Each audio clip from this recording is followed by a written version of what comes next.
Well. It was only a matter of time until we got to talking about energy, wasn't it?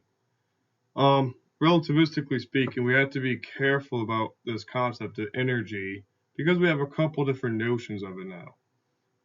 Primarily, we have the kinetic energy and the rest energy, and then they sum together to give us the total energy, which is a little different than what we had in the classical regime. So let's see how we can work with this. The statement reads, if a particle's kinetic energy is n times its rest energy, what is its speed? What we need to know, of course, is what is the relativistic energy defined as, where we have mc squared over the square root of 1 minus u squared over c squared. Again, that would be the ordinary. But we also know that the kinetic energy is this E minus the rest energy. All right, so let's see how we use this to find the speed. I think we could see the clear cut how to deal with it, but let's see. All right, so what we need to know for this is that the rest energy occurs when the object is stationary. So when u equals 0, we see that the square root term goes to 1 and we're just left with mc squared. The remainder is attributable to motion, so the kinetic energy, and thus the speed is the kinetic energy is equal to E minus the rest energy, but we saw that the kinetic energy was n times the rest energy. So you see that every term has an mc squared in it. So cancel, cancel, cancel. Now we're just left with how do we solve for u here in the square root?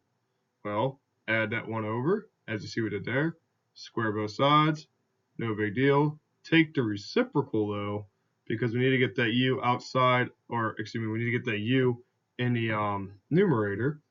So we took the reciprocal and squared it. Now we just got to solve for u. So add the u over minus the 1 over n plus 1 term to the left, or to the right rather. We see that in order to do this, we have to find a common denominator to add this or minus this 1 away. So what we did was we FOILed out the n plus 1, and then once we did that, we just, for the numerator, and then once we did that, we just minus the 1 from it here. So being a little sloppy with all the steps shown, but this is just n plus 1 squared over n plus 1 squared. We took the difference, and then that's where we get the minus 1 there. Why we did this is because we can cancel the 1s and factor out an n.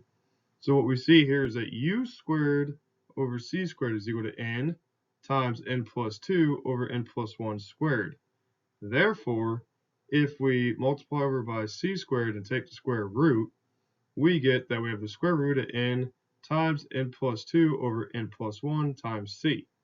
So the velocity should be a nice long factor of n times c.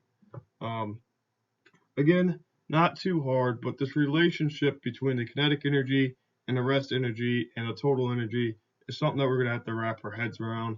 And it's going to come back to us again in a big way in a couple questions where we're trying to understand how to calculate conservation in 2 different frames of reference. But I don't want to tease you too much. We'll see you there when we get there.